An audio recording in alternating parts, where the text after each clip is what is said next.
Start. महोदय, मैं मानता हूं कि यदि हम चाहें कि किसी भी भाग को अपनी इच्छा के अनुकूल बना ले तो यह संभव नहीं हो सकता। विराम।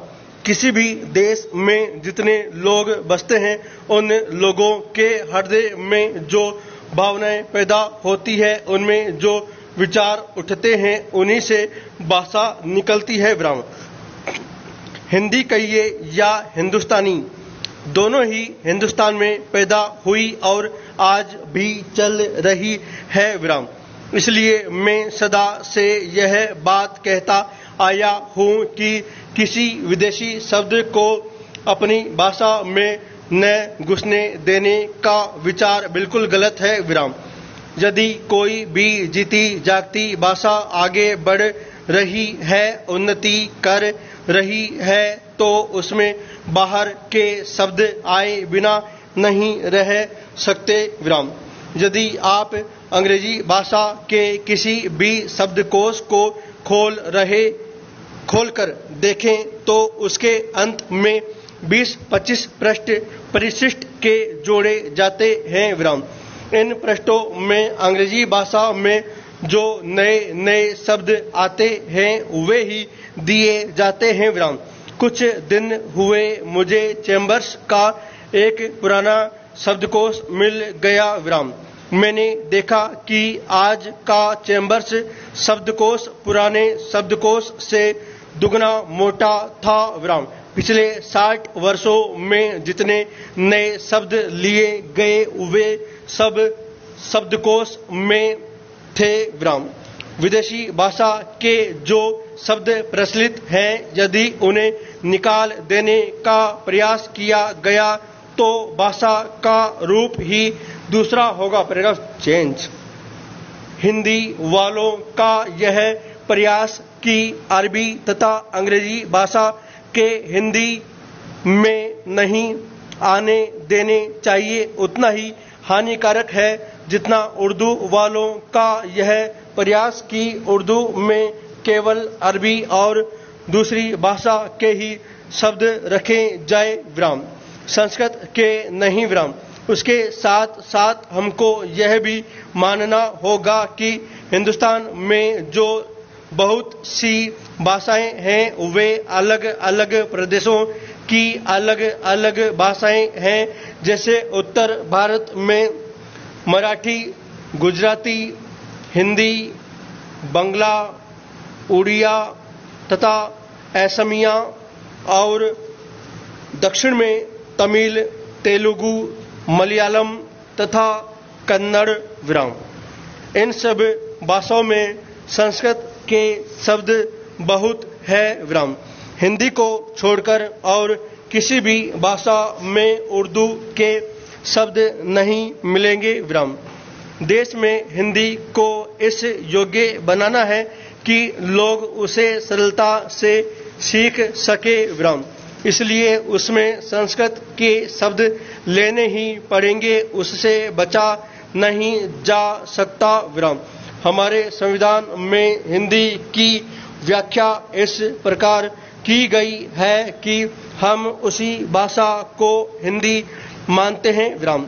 जिसके मूल में संस्कृत है। विराम। यदि कोई नई बात नहीं है, इसे सभी लोग मानते हैं और समझते हैं। विराम। आज लोग इस कुछ ऐसी हिंदी लिखने लगे हैं जिसमें संस्कृत के बड़े बड़े शब्द अधिक आते हैं, जो मेरे जैसे आदमी को जिसने संस्कृत नहीं पढ़ी है समझ में नहीं आते। विराम। जो व्यक्ति संस्कृत या अरबी भाषाओं में से किसी को भी अधिक नहीं जानते परंतु हिंदी या हिंदुस्तानी लिख सकते हैं, उनको इतना समय नहीं कि वे संस्कृत और अरबी के बड़े बड़े शब्द लें। विराम। वे तो छोटे शब्दों में ही अपना काम निकाल लेते हैं। विराम। बड़े शब्द लेने हो तो वह दूसरी चीज है। Paragraph change. महोदय, बोलचाल की तथा अखबारों में प्रयुक्त होने वाली भाषा जितनी सरल हो उतनी ही अच्छा है विराम।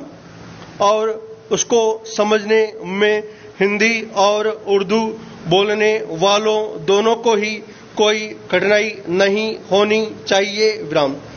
वही भाषा ठीक चलेगी विराम। मैं उत्तर भारत के लोगों से जहां हिंदी अथवा हिंदुस्तानी बोली जाती है यही कहना चाहता हूं कि यदि वे चाहते हैं कि हिंदी अथवा हिंदुस्तानी सारे भारतवर्ष में चले तो उनको अहिंदी भाषियों को अपने साथ लेने का प्रयास करना चाहिए, क्योंकि वे जिस भाषा को नहीं अपनाते वह सारे देश की भाषा नहीं हो सकती विराम। कभी कभी अहिंदी भाषी भी हिंदी में लिखने का प्रयास करते हैं विराम। यदि उनकी हिंदी के व्याकरण की दृष्टि से जांची जाए तो हिंदी भाषी उसे स्वीकार नहीं करेंगे विराम। मैं उनसे यह भी कहना चाहता हूं कि उन्हें यह समझ लेना चाहिए कि केवल हिंदी भाषा में ही नहीं बल्कि उसके व्याकरण में भी इतना हेरफेर करना पड़ेगा कि दूसरे भाषाओं के मुहावरे हिंदी भाषा में खप सके विराम। भाषा तभी विकसित हो सकती है। मैं आशा करता हूं कि भाषा के इस प्रश्न को सांप्रदायिक रूप नहीं दिया जाएगा विराम। उसे एक बार सांप्रदायिकता का रूप दे देने पर उसका उसमें से निकलना कठिन हो जाएगा विराम। इसलिए आवश्यकता इस बात की है कि हम इस प्रश्न को सांप्रदायिकता से परे केवल एक भाषा के रूप में देखें। और भाषा का अर्थ यह है कि अपनी भावनाओं और अपने विचारों को उसी के द्वारा दूसरों तक पहुंचाया जा सके विराम। यदि राष्ट्र भाषा ऐसी भाषा बना दी गई जिसे कुछ ही लोग समझें तो हमारी समस्या हल नहीं हो सकती विराम। हमें संकीर्ण विचारों से दूर रहना चाहिए विराम। Paragraph change. भाषा के संबंध में विचार करते समय किसी एक राज्य की दृष्टि से नहीं बल्कि सारे देश की दृष्टि से विचार करना चाहिए और तभी भाषा को वह रूप प्राप्त होगा जिसका मैंने उल्लेख किया है विराम।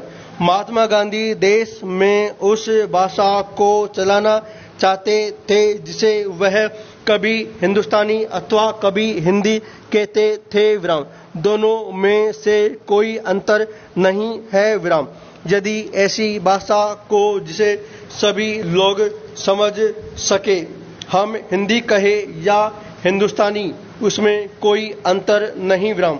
मैं नहीं समझ पाता कि इसमें झगड़े की क्या बात है विराम।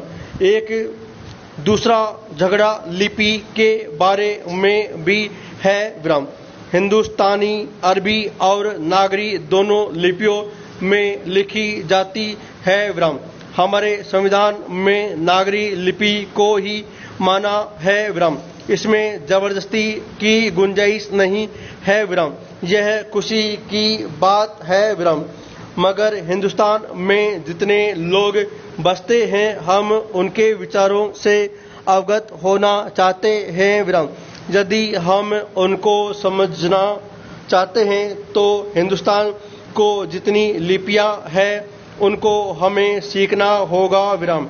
दक्षिण वालों को हिंदी भाषा भाषियों से यही शिकायत है कि वे तो हिंदी सीखते हैं पर हिंदी वाले दक्षिण की भाषा कभी नहीं सीखते विराम। उसी प्रकार उर्दू के अक्षर हम जाने और उर्दू की किताबों से अपना परिचय रखें तो उनसे हमारा संबंध और अधिक घनिष्ठ हो सकता है। पूर्ण विराम।